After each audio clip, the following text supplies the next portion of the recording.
What is the connection between liberty and security? To some extent, liberty requires security. You can't be free if you're constantly harangued on every corner by people who might take your property, your life, your liberty. Indeed, John Locke, in his second treatise of government, argued that the purpose of government was to create a kind of security for those things that would allow for liberty.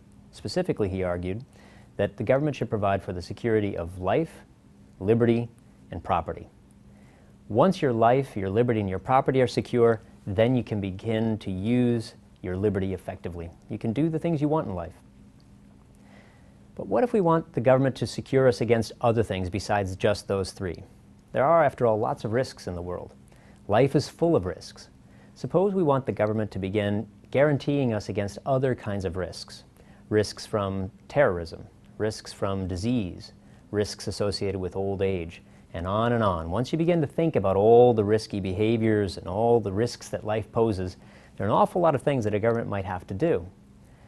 Well, should we ask the government to protect us against all of those? Here's something to consider. The more security we want, it comes at a price. What is the price? It's not just money, although it is money. It's not just time and energy. It's also our liberty.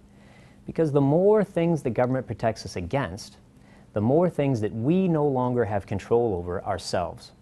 And we may reach a point, there may be a threshold at which we no longer have really any liberty.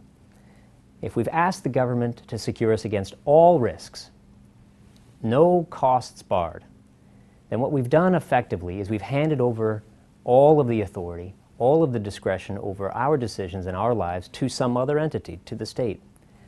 At that point, we have effectively zero liberty. But not only do we not have liberty then, we probably also don't have security precisely because we're no longer in control of our lives. Somebody else is.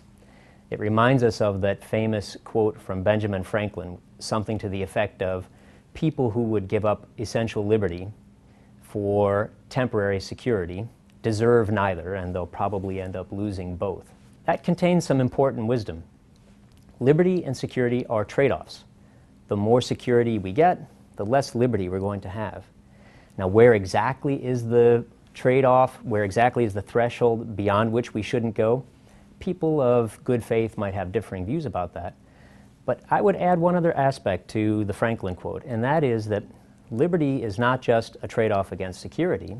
Liberty is also the thing that gives us dignity. We have human moral dignity because we have liberty. So if we are giving our liberty away in exchange for security, we're not only losing the liberty, but we're also losing, to that same extent, some of our dignity. That's a very high price to pay. And once we give that liberty up, it may be very difficult to ever get it back.